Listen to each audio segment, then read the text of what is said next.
We're hitting the road for this episode of Lost Buildings of Somerset.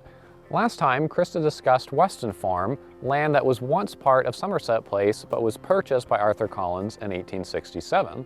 There he moved in 1875 and employed formerly enslaved persons from Somerset as day laborers and tenant farmers.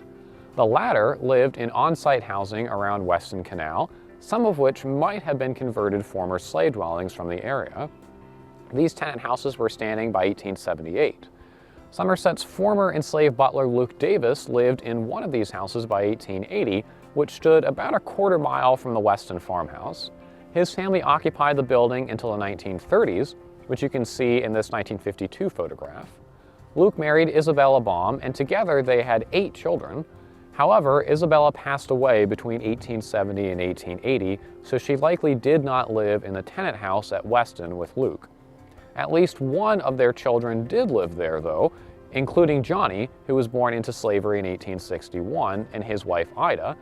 It is unknown if Luke worked directly for Arthur at Weston or how long he lived there, but he was one of only 2 formerly enslaved people from Somerset who remained permanently working for Somerset's post-war owners.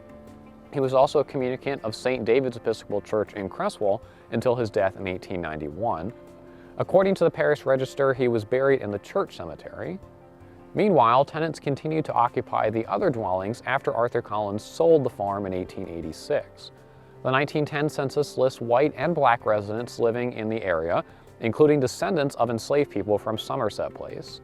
Many of these houses stood well into the 20th century, although none remain today.